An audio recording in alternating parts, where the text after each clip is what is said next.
ठीक है जी। So good evening once again all of you. और हमें पास ज़्यादा टाइम तो नहीं है, हाफ एन आवर ही बचा है, बट इट्स ओके, हम जितना कवर कर पाए आज करेंगे।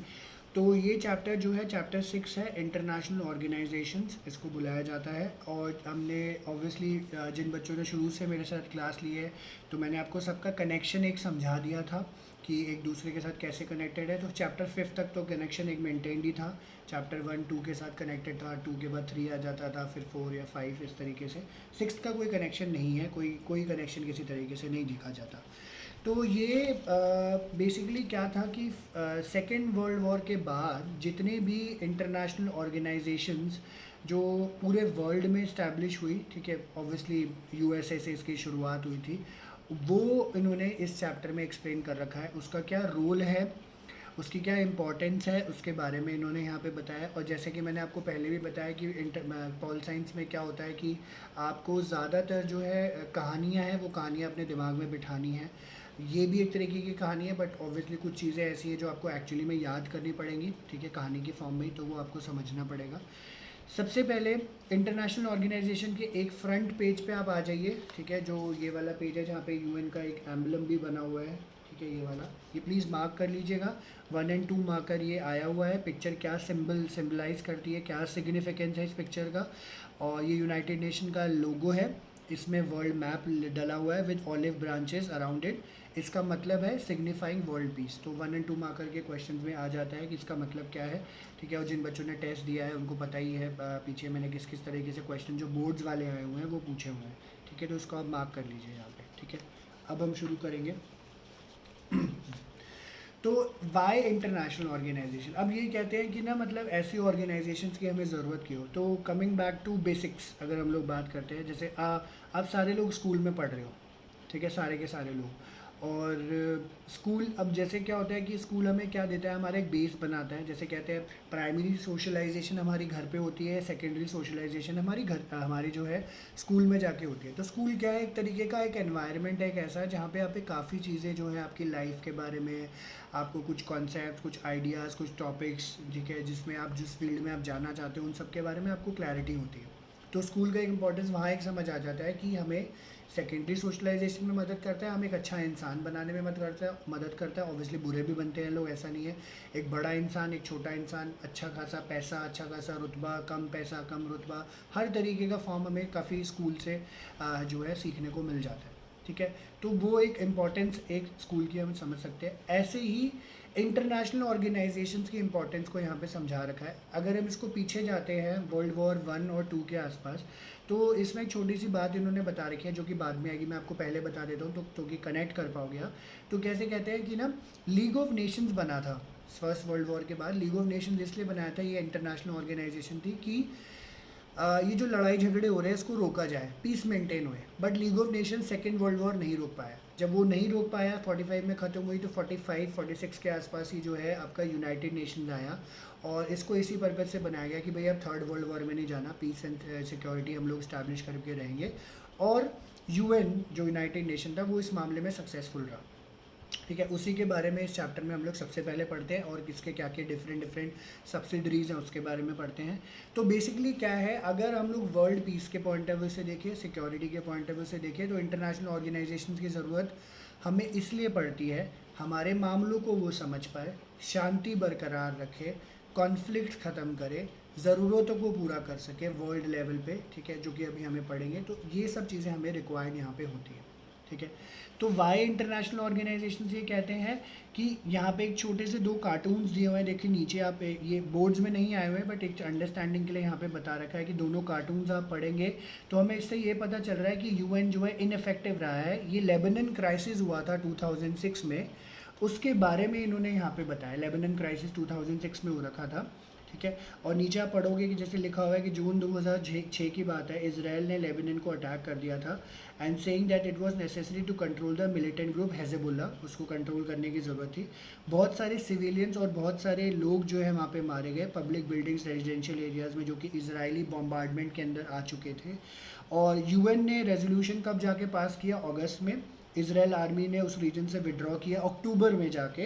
एंड ये जो कार्टून्स हैं दोनों ये शो कर रहे होते हैं कि रोल ऑफ यूएन, कि एक तरीके से तबाही आपने होने दी, और सेक्रेटरी जनरल देखो क्या है, उसको एक पिंजरे में बंद कर रखा है कि सारी जगह से कंट्रोल करके कि भाई ठीक है हम कंट्रोल कर लेंगे, बट वो कंट्रोल नहीं कर पाया उस चीज़ को। जस्ट एन एग्जाम्पल, क्योंकि ये बोर्ड्स में कभी नहीं आया कि यूएन अपने मामले में अगर बना है इनफेक्टिव रहा है। जस्ट एक प्रैक्टिकल एग्जांपल और देता हूँ, जब यूएस ने इराक पे सीरिया पे हमला किया था, आज भी यूएस ने बेड़ा गर्क कर रखा है वहाँ का, आपको पता ही होगा। उसमें भी यूएन ने कभी इंटरफेयर नहीं किया, कभी भी नहीं किया, क्योंकि वो यूएस का रोल है और यूएन को चलाने वाला भी यूएस है। ठीक है, तो उस पॉइंट ऑफ व्यू से ये सब हम आगे पढ़ेंगे। Okay, so on the other hand, we also find that UN is generally regarded as the most important international organization in today's world. तो obviously ये भी एक बहुत बड़ा फैक्ट है कि UN को एक बहुत इंपॉर्टेंट ऑर्गेनाइजेशन यहाँ पे माना जाता है, and in the eyes of many people all over the world it is indispensable, इसके जैसा कोई नहीं है। और यहाँ पे लोग इसलिए गुहार लगाते हैं आके या इसकी मदद मांगते हैं कि भैया ठीक है, peace and security and progress यहाँ पे ये मेंटेन करवा पाएगी, इसलिए जो इस पे आ जाते हैं।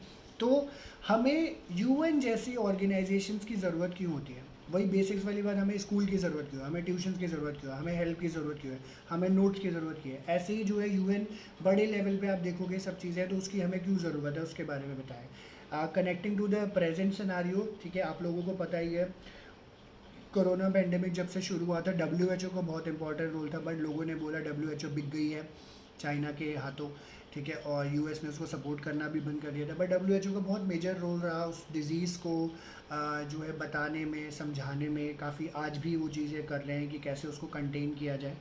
तो यहाँ पे दो इनसाइडर्स की स्टोरी बता रखी है, दोनों इंपॉर्टेंट है। 1122 मार्कर ये स्टेटमेंट क्वेश्चन आ रखा है कि इसका मतलब क्या है, मतलब मैं आपको साथ साथ बताऊंगा, बोर्ड्स में आ रखा है, ये इटैलिक्स में लिख रखा है, तो प्लीज़ इसको मार्क कर लीजिए।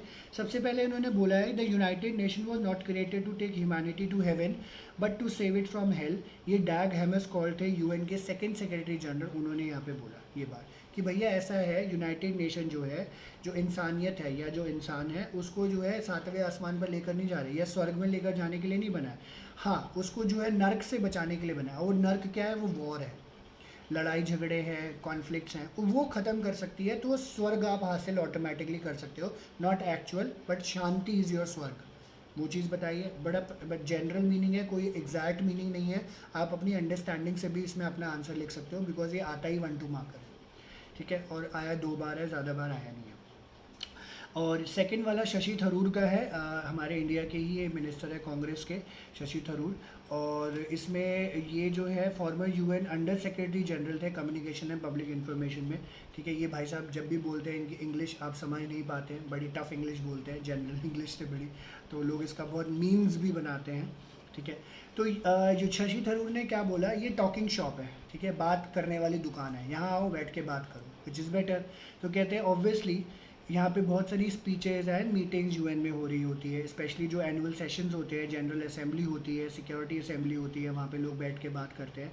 बट कहता है कि विंस्टन चर्चिल ने लिखा कि jaw is better than war, ठीक है, आप मुंह चला लो, बंदूकें चलाने से बढ़िया है, ठीक है, वो चीज़ बताए। तो कहते हैं कि कितनी अच्छी बात है कि हमारे पास एक ऐसी जगह है जहाँ पे सारी कंट्रीज़ बैठकर जो है इकट्ठे बैठकर अपने आप को बोर कर सकती है, जैसे मैं आपको पढ़ा के कभी कभी बोर कर देता हूँ, ठीक है, अपने आप को बोर कर सकती है, rather than boring holes into each other, ठीक है। गोली चला रहे हैं, एक दूसरे को मार रहे हैं, तो इससे बढ़िया है कि गप्पे मार मार के, जोक मार मार के, लेम्स गप्पे मार मार के आप उस एक दूसरे को बोर कर लो, ठीक है। ये यूएन सेक्रेटरी जनरल ने कहा, तो इसका भी सिग्निफिकेंस है, वेरी जनरल, आप अपनी लैंग्वेज में लिख सकते हो, वही बताया हुआ कि इट्स बेटर कि आप बात करो। तो सिग्निफिकेंस क्या कह रहा है, मॉरल क्या कह रहा है कि आप बैठ के बात करो, बात करोगे तो आपकी प्रॉब्लम का सोल्यूशन निकल जाएगा, रादर देन आप लड़ाई में जाओ।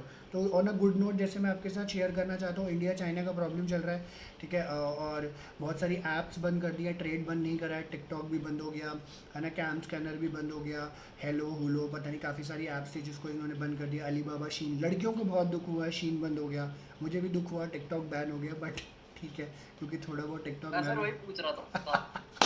मेरे को पता था आराध्या तुम बोलोगे इसमें नहीं यार, ऐसा कुछ नहीं है Aaradhya, I have my own contents और मैं उसको किसी भी तरीके से बना ही लेता हूँ, देख ही रहोगे तुम आजकल ओके, नहीं, थैंक यू आराध्या। ओके, हाँ, तो लड़कियों को बड़ा दुख हुआ, ठीक है, जो मेरी सालियाँ थी उनका भी फ़ोन आया, जीजू शीन बंद हो गया, शीन, मैंने ठीक है, बढ़िया है, क्या हो गया, कपड़ों पे इतना खर्चा करते थे तुम लोग, तो इट्स ओके। तो या इट हैपन्स, तो ये चीज़ें हैं अब, बट उसके बावजूद भी इंडिया चाइना का अभी जैसे परसों की न्यूज़ थी है अलीबाबा भी बंद हुआ है। हाँ, अलीबाबा भी बंद हुआ है, अलीबाबा भी बंद हुआ है, एग्जैक्ट। अलीबाबा क्लब फैक्ट्री भी बंद हुआ है, कीर्ति। अलीबाबा क्लब फैक्ट्री ये सब भी बंद हो गया। ओके, तो हाँ, या सॉरी, मैं कहाँ था, हाँ। तो मैंने परसों का न्यूज़पेपर हम लोग पढ़ रहे थे, तो जो गलवान में क्राइसिस चल रहा है, अब इंडिया के जो जगह को लेकर इशू चल रहा है, अब इंडिया और चाइना उसके ऊपर बात कर रहे हैं। तो बात कर रहे हैं, वो जो डिफरेंसेस थे स्ट्रॉन्ग, वो धीरे धीरे ख़त्म करने की कोशिश है, जैसे आज के न्यूज़पेपर में भी आ रखा था। बात कर रहे हैं क्योंकि देखो, दोनों लड़ाई नहीं करना चाहते। चाइना इज़ जस्ट डाइवर्टिंग इस टाइम पे कि उनके एक्चुअली कंट्री में बहुत ज़्यादा प्रॉब्लम चल रही है ड्यू टू कोरोना वायरस, इसलिए वो थोड़ा सा परेशान है। तो हमेशा से ऐसा चाइना ने किया है। तो अब ये जो है बैठ के बात कर लेंगे तो ज़्यादा बेटर है, रादर देन लड़ रहे हैं। और इंडिया को बहुत ज़्यादा सपोर्ट है अभी चाइना के खिलाफ, ठीक है, काफ़ी सारी कंट्रीज़ का, इसलिए शायद लड़ाई नहीं होगी, ठीक है, और होनी भी नहीं चाहिए। तो ये जो दो कोट्स हैं, ये बहुत इंपॉर्टेंट हमें कुछ बातें बता रही है। International organisations are not the answer to everything but they are important. हर चीज़ का इन्होंने बोला, ऑब्वियसली हर चीज़ का कोई एक आंसर नहीं होता। ये इंटरनेशनल ऑर्गेनाइजेशन में हर चीज़ का कोई आंसर नहीं है, बट इंपॉर्टेंट है। जैसे हम बोलते हैं स्कूल ठीक है, अपनी जगह है, ठीक है, इंस्टीट्यूशन अपनी जगह, हर इतनी ज़्यादा इंपॉर्टेंट नहीं है बट ज़रूरी है, ठीक है। तो आपकी लाइफ के डेवलपमेंट कैसे होगे, आप चीज़ें कैसे सीखोगे, आप फ्रेंड्स कैसे बनाओगे, आप लोगों से उलझो, मतलब बात कैसे करोगे, वो सब स्कूल में पॉसिबल है, ऐसे इंटरनेशनल ऑर्गेनाइजेशन में। तो ये क्या कहते हैं, आपके लड़ाई झगड़ों के मामलों को कंटेन करने की कोशिश करते हैं, आपको पीस मेंटेन कराने की कोशिश करते हैं, एंड ये कंट्रीज़ को कोऑपरेट करने में भी मदद करते हैं, बेटर लिविंग कंडीशंस बनाने में भी मदद करते हैं। अच्छा, एक क्वेश्चन आता है जो 1 2 मार्कर बहुत हिट क्वेश्चन है कि इंटरनेशनल ऑर्गेनाइजेशन की ज़रूरत क्यों है। कुछ भी लिख देना, अभी आगे भी पॉइंट्स आएंगे कि वो पीस एंड कोऑपरेट करने की मदद करते हैं, लड़ाई झगड़े में नहीं जाने देते, आपको एक प्लेटफॉर्म देते हैं जहाँ पे आप अपनी बात कर सकते हो, व्यू पॉइंट रख सकते हो, ये सब चीज़ें बताई जाती हैं। तो कहते हैं कंट्रीज़ के कॉन्फ्लिक्ट होते हैं, दोस्तों यारों में भी होते हैं, तो कंट्रीज़ के भी हो जाते हैं। अब इंडिया के नेबर के साथ तो कॉन्फ्लिक्ट रहता है, पहले चाइना के, पहले पाकिस्तान के साथ था, ठीक है, बांग्लादेश के साथ भी था, अब जो है चाइना के साथ हो गया, ठीक है। And that does not necessarily mean that they must go to war to deal with their antagonisms, ठीक है। इसका मतलब ये नहीं है किसी की लड़ाई हो गई, बंदूक लेके उठ के खड़े हो गए, बॉर्डर पे लड़ रहे हैं, तो अपने नेगेटिव प्रोस्पेक्टिव्स के लिए आप जाके बंदूकें उठा के लड़ना शुरू नहीं कर दो। हाँ, अगर प्रॉब्लम है तो बैठो, आपके जो कंटेंशियस इश्यूज़ हैं उसके लिए पीसफुल सोल्यूशन निकालो, even though this is rarely noticed, ठीक है। ऑब्वियसली इसके लिए बोला जाता है, क्या पता इसके ऊपर कोई ध्यान ना दे। जितने भी कॉन्फ्लिक्ट जो हुए हैं वो ज़्यादातर रिजॉल्व हुए हैं बिना वॉर में गए हुए, ठीक है। ऐसे कई इंस्टेंसेस रहे हैं जहाँ पे बिना वॉर में गए हुए आपकी प्रॉब्लम ठीक हो जाती है। एंड इंटरनेशनल ऑर्गेनाइजेशन का रोल जो है यहाँ पे इसीलिए बहुत इंपॉर्टेंट यहाँ पे हो जाता है। इंटरनेशनल ऑर्गेनाइजेशन कोई सुपर स्टेट नहीं है with is authority over its member, it is created by in response to states, ठीक है। ये प्लीज़ समझना इसको, ठीक है, कि इंटरनेशनल ऑर्गेनाइजेशन कोई सुपर स्टेट ऑर्गेनाइजेशन है, कोई अपने आप बियॉन्ड जाके कोई बड़ी ऑर्गेनाइजेशन है जो कि किसी के बात न सुने। It is created by its member and it response to its members, ठीक है। जितने लोग इसके हैं उनकी अगर प्रॉब्लम है उनको सोल्यूशन देना है, और जब इन लोगों ने अग्री किया था तभी ये जाके बना था, और जब ये बन जाता है तो अपने मेंबर स्टेट्स की ये मदद करते हैं, हेल्प करते हैं कि आपकी प्रॉब्लम को रिजॉल्व किया जाए, ठीक है। मीडिएशन का काम है, सॉल्यूशंस का काम है, ये सब चीज़ें वहाँ पे करी जाती हैं। इसलिए कहते हैं international organisation are helpful in other way, nations can usually see that there are some things they must do together and there are issues that are so challenging that they can only be dealt with when everyone works together. यहाँ से एक आपका 4 marker का question या 2 marker का question आ जाता है कि what kind of issues do we have, जो कि सारे लोग कोऑपरेट करके काम करेंगे तो ही वो ठीक हो जाएगा, या इंटरनेशनल ऑर्गेनाइजेशन का ऐसा क्या रोल है कि कोऑपरेट करके चले तो जो है सारी प्रॉब्लम ठीक हो जाएगी। तो ये एक पैराग्राफ इसका आंसर है। बाकी जैसे पीछे इन्होंने बताया कि इंपॉर्टेंस क्या है वो भी आप लिख सकते हो, इसको पहले समझ लो आप क्या कह रहे हैं। तो कहते हैं इंटरनेशनल ऑर्गेनाइजेशन दूसरे तरीके से भी आपकी मदद करते हैं, क्या कि nations can usually see that there are something that must do together, तो इकट्ठे रहकर हमें काम कर सकते हैं। क्या कर सकते हो काम, जैसे अब जैसे स्कूल की अगर हम लोग बात कर रहे थे तो स्कूल में आप होते हो, आपकी अगर हम लोग हैं पढ़ाई के अलावा स्कूल बहुत सारी चीज़ें आपको कराता है, कल्चरल है, स्पोर्ट्स हैं, ठीक है, एक्टिविटीज़ काफ़ी सारी कराते हैं, तो इसमें भी जो है बच्चे एक्सेल करते हैं। ऐसे ही इंटरनेशनल ऑर्गेनाइजेशंस के साथ है कि ये जो इश्यूज़ वो इश्यूज़ होते हैं और चैलेंजिंग होते हैं जहाँ पे एक कोई कंट्री जो है इसको बैठ के डील नहीं कर सकती, जहाँ पे सारे लोग इकट्ठे होकर काम करें तो ही इसको डील कर सकते हैं। उसका एग्जांपल है डिजीज़, और मैं ज़्यादा एलैबोरेट नहीं करूँगा, हमें पता ही है कोरोना के चक्कर में क्या हुआ है। वो डिजीज़ एक इतना बड़ा इंसिडेंट बन चुका है, इतना बड़ा फिनोमेना बन जाता है कि सारी कंट्रीज़ एक दूसरे की मदद करें। जस्ट टू मेंशन, आपने पढ़ा भी होगा, सुना भी होगा, अभी अमेरिका में जब प्रॉब्लम बहुत ज़्यादा बढ़ गई थी, 7-8 लाख केसेस हो गए थे, तो इंडिया ने जो है उनको लगभग जो है 10-10 लाख की कंसाइनमेंट भी दी हाइड्रो ऑक्सी क्लोरोक्विन मेडिसिन की, क्योंकि वो ऑब्वियसली बहुत ज़्यादा मदद करी थी कोरोना को कंटेन करने में। ये चीज़ हुई तो उन्होंने काफ़ी मदद करी, एक दूसरे का कर रहे हैं। वहाँ से अमेरिका ने वेंटिलेटर्स भेजे, यूरोप ने वेंटिलेटर्स भेजे हमारी कंट्री के लिए। तो ये सब चल रहा है, तो एक दूसरे की कोऑपरेशन में ठीक कर सकते हो, वरना नहीं कर पाओगे। ठीक है, तो इसलिए इन्होंने आगे इसको लिखा है कि कुछ डिजीज़ को अब इरेडिकेट तभी कर सकते हो जब वर्ल्ड लेवल पे इसके ऊपर कोऑपरेट करें। वैक्सीनेशंस बनाए गए, वैक्सीनेशंस के ऊपर काम चल रहा है। ठीक है, और ग्लोबल वार्मिंग की अगर हम लोग बात करें, पता ही है ग्लोबल वार्मिंग का ऐसा इफेक्ट है। क्लाइमेट चेंज के लिए यूएन जो है कॉन्फ्रेंसेस करती रहती है, ये भी एक इशू है। टेम्परेचर्स बढ़ते हैं, ग्रीन हाउस गैसेज का एमिशन बढ़ता है, डेंजर क्रिएट करता है, सी लेवल्स बढ़ जाते हैं, और ऐसा खतरा है कि आने वाले कुछ टाइम में जो है कोस्टल सिटीज़ डूब जाएंगी। ऑफ कोर्स हर एक कंट्री के अपने अपने पास कुछ ना कुछ सोल्यूशन ज़रूर होते हैं, बट इफ़ेक्टिव अप्रोच कब आएगी, तब कब आएगी जब इस फिनोमिना को ही कम्प्लीटली रोक दिया जाए। और इसके लिए सबको कोऑपरेट करना ज़रूरी होगा, कोई एक इंसान इसके ऊपर अकेले काम नहीं कर सकता। ठीक है, ये आपको बात समझनी है। अनफॉर्चुनेटली अब बात ये आती है, ठीक है, मैं सिंपल सी बात है कि जैसे मैं कोऑपरेट करना चाहता हूँ, ठीक है, और मैं चाहता हूँ आप लोग जो है आप मुझसे कोऑपरेट करो, जैसे आप बच्चे ऐसे कोऑपरेट करो। कैसे कोऑपरेट करो कि जैसे मैंने कुछ टेस्ट रखे हैं, ले लिया जी, कुछ और काम दिया कर दिया जी, ये किया कर दिया जी, चलता रहता है, तो मुझे भी कोऑपरेशन चाहिए। यहाँ पे इन्होंने क्या बोला है कि recognising the need for cooperation and actually cooperating are two different things. तो जैसे इसको उल्टा करते हैं, आप सब बच्चों, मेरी रिस्पॉन्सिबिलिटी है, मेरी रिस्पॉन्सिबिलिटी आपको अच्छे से पढ़ाना, अच्छे से समझाना, आपके डाउट्स लेना, एक हद तक जितना मेरे से बेस्ट हो पाता है मैं पूरी कोशिश करता हूँ। ऑनलाइन में थोड़ा सा अभी मेरे लिए भी टफ हो रखा है, प्रैक्टिकली फिजिकली हम लोग मिल रहे होते तो सिचुएशंस काफ़ी और डिफरेंट होती। ठीक है, ये चीज़ हो रखी है। अब आपको मेरी ज़रूरत है और पता चले मैंने बोला हाँ मैं बोल रहा हूँ मैं आपको, अरे मैं कोऑपरेट करूँगा, कोई दिक्कत नहीं, हाँ राध्या, दीपिका, दिशा, गुनगुन, ठीक है मुझे फ़ोन कर लेना, हाँ कनिका फ़ोन कर लेना, मैं बता दूंगा। बट एक्चुअली जब टाइम आता है मैं कोऑपरेट नहीं कर रहा, जी मैं बिज़ी हूँ, हाँ ये कर रहा हूँ, मैं वो कर रहा हूँ। ठीक है, तो एक हद तक चलो ठीक है, कभी कभी ये चलता है, बट बार बार अगर ऐसा होने लग जाएगा तो ये होगा कि समझ नहीं आएगा। इंटरनेशनल ऑर्गेनाइजेशंस का भी कुछ इस तरीके से है, जब ये लोग ये जो कंट्रीज़ हैं, ठीक है, ये सब ये रियलाइज़ करती है कि हमें कोऑपरेट करना है, और जो एक्चुअली कोऑपरेट कर रहे हैं क्या वो आपको समझना है, क्योंकि ऐसा हुआ है जहाँ पे एक्चुअली कंट्रीज़ ने कोऑपरेट नहीं किया। Nations can recognise the need to cooperate but can not always agree on how best to do so. कैसे करें कोऑपरेट? अब जब डर बैठा हुआ है इस टाइम पे, तो लोग सबको कोऑपरेट कर रहे हैं, एक दूसरे की मदद कर रहे हैं। उधर वेंटिलेटर्स आ रहे हैं, इधर दवाइयाँ जा रही है, उधर से दवाइयाँ आ रही हैं, इधर से वेंटिलेटर जा रहे हैं, कुछ ना कुछ चले जा रहे हैं।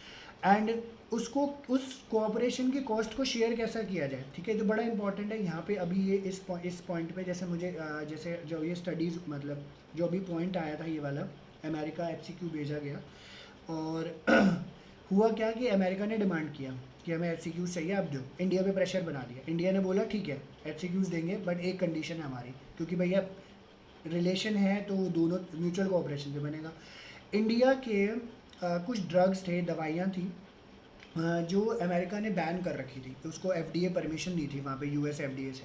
उसको बोला इसको ओपन कर दो, हम आपको दवाइयाँ भेज देंगे। पहले तो उसने मना कर दिया कि नहीं, आप हमारी बात को नकारा नहीं कर सकते, बट प्रॉब्लम थी भैया, लोग मर रहे थे, सब चीज़ें थी, तो ज़रूरत थी, तो उसने US FDA ने परमिशन दे दी कि भैया आपकी ड्रग्स अलाउड है, और HCQ भेजा गया।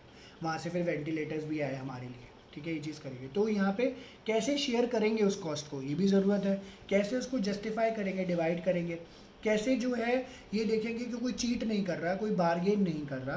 तो इंटरनेशनल ऑर्गेनाइजेशंस आपको ये मदद करती है, it can help produce information and ideas about how to cooperate, कैसे कोऑपरेट कर सकते हो आप। It can provide mechanism, rules and have a bureaucracy to help members more confidence that cost will be shared properly, कि इसको अच्छे से share किया जाएगा, that the benefits will be fairly divided, and that once a member joins an agreement it will honor the terms and condition of the agreement। तो कि कोई भी अगर मेंबर हमें वहाँ पे ज्वाइन कर रहा है UN में या किसी और चीज़ में, तो उस केस में इन्होंने क्या बोला है कि हम जो है एक दूसरे की बात को मानेंगे, एक दूसरे की बात को समझेंगे, तभी हम एक दूसरे को कोऑपरेट करके चल सकेंगे।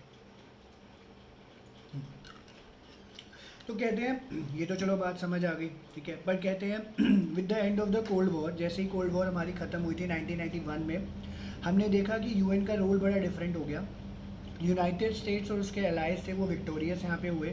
नाटो मैंने बताया था आज भी एग्जिस्ट करता है, North Atlantic Treaty Organisation. But यहाँ पे कंसर्न थे कुछ गवर्नमेंट्स एंड लोगों के बीच में कि वेस्टर्न कंट्री जो यूएस लेड कर रहा है ये बहुत ज़्यादा पावरफुल हो जाएंगे अगर इसके ऊपर कोई चेक नहीं रखता है तो, इनके ऊपर अगर कोई मॉरल चेक नहीं रखता है तो, और कैसे किया जाए उनकी विशेज़ एंड डिज़ायर्स को कंट्रोल। तो कहते हैं क्या यूएन जो है एक ऐसा काम करेगा कि विद यूएस पर्टिकुलर की डायलॉग क्रिएट करवाएगा, और ऐसा लगता है यूएस अगर कहीं डोमिनेट कर रही है तो उसको लिमिट करने की कोशिश करेगा या उनकी गवर्नमेंट को कंट्रोल करने की कोशिश करेगा। इन सब क्वेश्चंस एंड इन सब टॉपिक्स के जो हम आंसर है हम अब पढ़ेंगे यहाँ पे, ठीक है। इसके बारे में हमें यहाँ पे पता चलेगा, ठीक है। तो ये ईजी सा पोर्शन था, ठीक है, जिसमें इन्होंने कहानी बता रखी है। फटाफट एक क्विक रिव्यू दे देता हूँ। यूएन के इंटरनेशनल ऑर्गेनाइजेशन की ज़रूरत क्यों है? It leads us to cooperation, peace and security के मामले में आपको जो है कॉन्फ्लिक्ट ख़त्म कराने में मदद करता है। और ऐसे कुछ इश्यूज़ हैं जिसके ऊपर इंटरनेशनल ऑर्गेनाइजेशन मिलकर काम कर सकते हैं। वो क्या है? डिजीज़ है, ग्लोबल वार्मिंग है, उसका एक एग्जाम्पल इन्होंने यहाँ पे दिया हुआ है, उसके बारे में यहाँ पे बताया, ठीक है। ये चीज़ है ओके। और इसका क्या पर्पस है, कैसे करते हैं, उसके बारे में अब हम लोग यहाँ पे पढ़ेंगे। तो सबसे पहले इन्होंने इवोल्यूशन ऑफ द यूएन के बारे में बताया कि यूएन एक्चुअली में आया कहाँ से, है ना। यूनाइटेड नेशंस हमारे सामने आया कहाँ से। तो मैंने आपको कहानी तो सुना दी, लीग ऑफ नेशंस पहले आया था। फर्स्ट वर्ल्ड वॉर जैसे ही ख़त्म हुई थी 1919 के अंदर, 1919 के अंदर, 13 से लेकर 19 तक चली थी, 18 तक एक्चुअली में। तो वहाँ पे जैसे ही ख़त्म हुआ तो लोगों को लगा भैया लड़ाई झगड़ा बढ़ता रहेगा तो इससे जो है फ़ायदा नहीं है, इट्स बेटर कि एक ऐसी ऑर्गेनाइजेशन बनाए जो इन सब चीज़ों को कंट्रोल करके चले। ऐसा हुआ बट वो फ़ायदेमंद नहीं रहा, ठीक है। तो फर्स्ट वर्ल्ड वॉर ने एनकरेज किया कि वर्ल्ड जो है एक इंटरनेशनल ऑर्गेनाइजेशन में इन्वेस्ट करे ताकि वो कॉन्फ्लिक्ट से डील कर पाए। कई लोगों ने यह माना कि ऑर्गेनाइजेशन जो है वॉर अवॉइड करने में आपकी मदद करेगी। As a result League of Nations यहाँ पे बॉर्न हुआ, ठीक है। And however despite is initial success it could not prevent the second world war 1939 to 1945, ठीक है। तो ये प्लीज़ 1 मार्कर है। कौन सी ऑर्गेनाइजेशन थी जो डेवलप हुई थी फर्स्ट वर्ल्ड वॉर के बाद? वो लीग ऑफ नेशंस थी, इसको प्लीज़ मार्क कर लेना। सेकेंड वर्ल्ड वॉर हो गई थी 1939 टू 45, फर्स्ट चैप्टर में भी हमने पढ़ा था, तो इसको भी मार्क कर लेना। और सेकेंड वर्ल्ड वॉर में बहुत ज़्यादा लोग मारे गए, बहुत ज़्यादा लोग जो है ज़ख्मी हुए, जैसा कि पहले सोचा नहीं गया था, उससे भी ज़्यादा कहीं फर्स्ट वर्ल्ड वॉर से भी कंपेयर किया जाए। तो यूएन जो है United Nation as a successor आया लीग ऑफ नेशंस के लिए 1945 में। तो ये भी प्लीज़ याद रखिएगा कब आया, इमीडिएटली 1945 में आया, immediately after the second world war, ठीक है। ये भी 1 मार्कर है।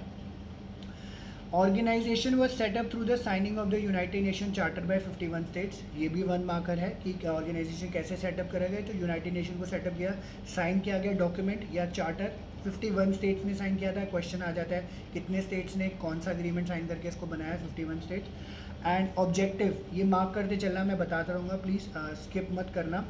ये ऑब्जेक्टिव है अब नीचे, it try to achieve what the League could not between the 2 world wars, ठीक है। तो वो कोशिश करी गई कि 2 वर्ल्ड वॉर जो हुए हैं वो जो नहीं बचा पाए चीज़ें, उसको कैसे कंट्रोल करना है। सबसे पहला ऑब्जेक्टिव यूनाइटेड नेशंस का बताया है, इंटरनेशनल कॉन्फ्लिक्ट को प्रिवेंट किया जाए, कोऑपरेशन के बारे में बताया जाए और कोऑपरेशन करे सारी कंट्रीज़। इसको इसलिए भी इस्टेब्लिश किया गया कि जो स्टेट्स कॉन्फ्लिक्ट की तरफ बढ़ रहे हैं या वॉर की तरफ बढ़ रहे हैं या वॉर हो चुकी है तो उसमें हॉस्टिलिटीज़ हम लोग कम करें, हॉस्टिलिटीज़ उनकी कम हो, ठीक है, और उनको जो है वॉर में वो कम जाए, लड़ाई झगड़े तक ना पहुँचे। फर्दर मोर इन्होंने ये बोला कि कॉन्फ्लिक्ट जो है कभी कभी ये भी देखा जाता है कि सोशल और इकोनॉमिक डेवलपमेंट की वजह से भी होता है। जैसे कंट्री में रिसोर्सेज नहीं है, पैसा नहीं है, वेलफेयर नहीं है लोगों का, उनकी वजह से भी प्रॉब्लम होती है। तो बोलते हैं उन कंट्रीज़ को इस प्लेटफॉर्म का यूज़ करने के लिए बोले ताकि वो अपनी सोशल इकोनॉमिक डेवलपमेंट करे और लड़ाई झगड़ा ना करे, ठीक है। ये चीज़ एक इन्होंने यहाँ पे बताई। तो ये बोला, ये ऑब्जेक्टिव्स थे। मैंने 1 मार्कर भी बताया, ऑब्जेक्टिव्स 2 मार्कर भी आ जाते हैं, 4 मार्कर भी आ जाता है, वो इन्होंने बोला है यहाँ पे।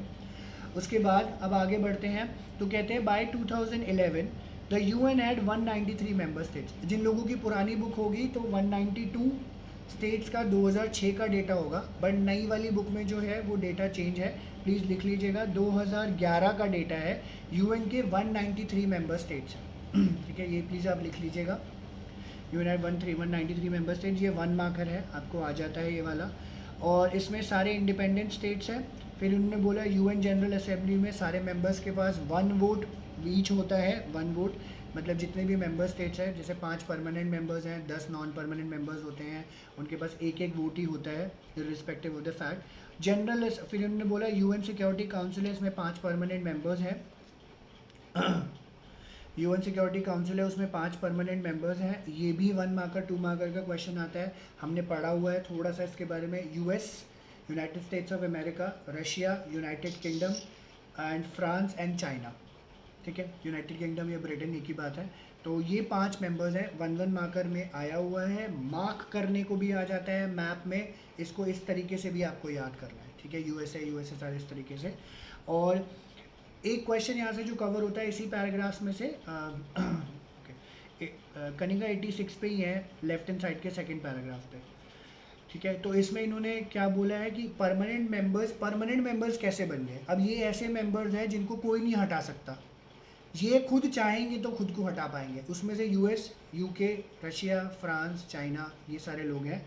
ये खुद चाहेंगे तो हटेंगे, वरना नहीं हट सकते। क्यों बने? These states were selected as permanent members as they were the most powerful immediately after the Second World War and because they constituted the victors in the Second World War। क्योंकि ये सेकेंड वर्ल्ड वॉर जीते थे और immediately second world war के बाद powerful हो गए थे, इसलिए इनको परमानेंट मेंबर बना दिया गया।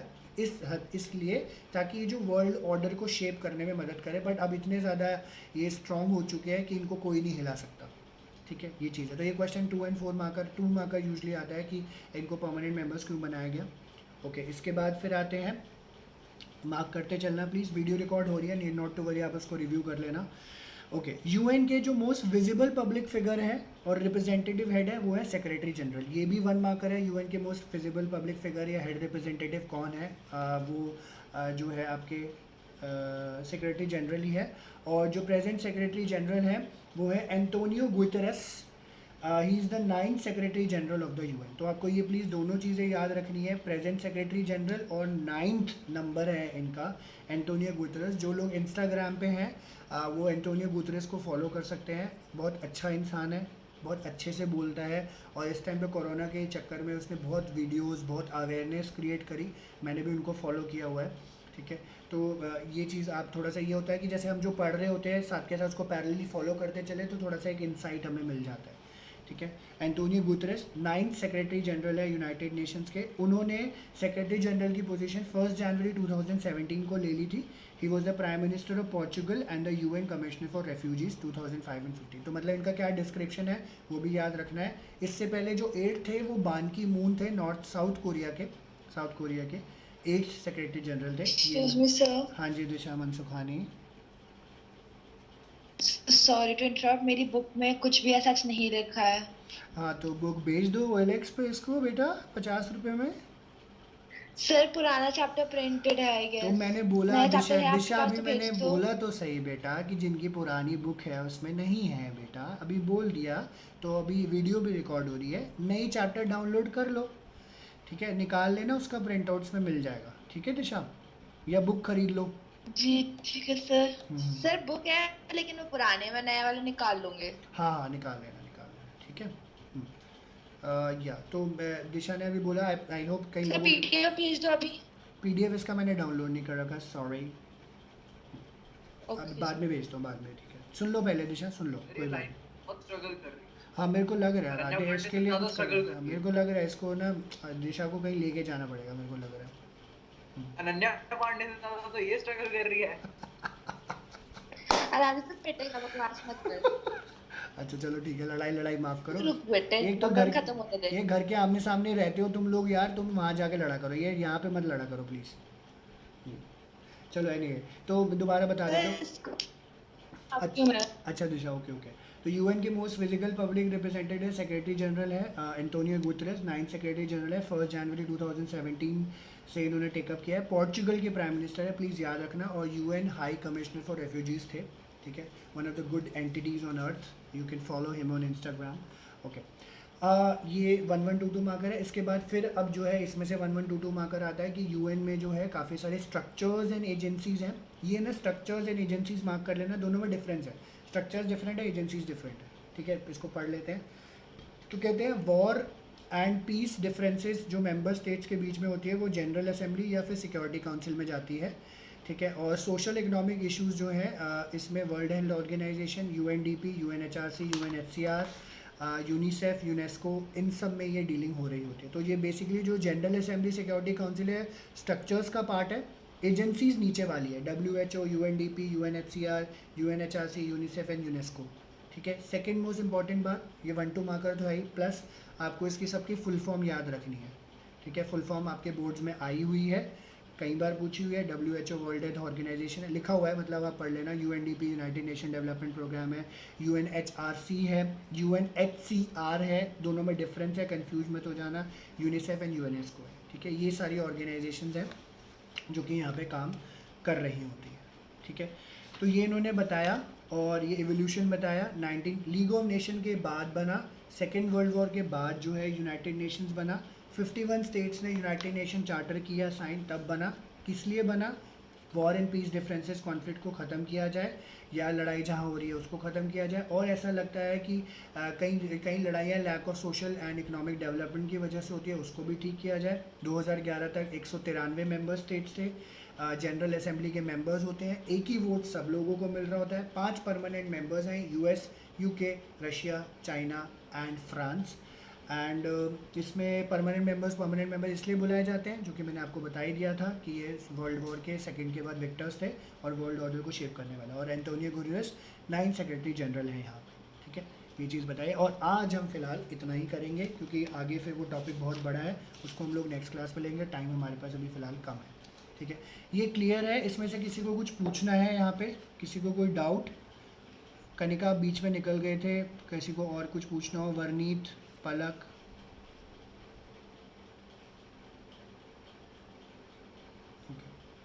वर्नीत आपको समझ आ गया वैसे इतना? मैं ज़्यादा तेज़ तो जल्दी तो नहीं बोल रहा था? यस सर, समझ आ गया। ठीक है। वीडियो पैरेलली रिकॉर्ड हो गई है। ठीक है। आप लोगों के लिए मैं आपको ये साइकोलॉजी और पॉल साइंस के दोनों इकट्ठे डाल देता हूँ। आराध्या तुम्हें ठीक है? दीपिका तुम्हें समझ आ गया?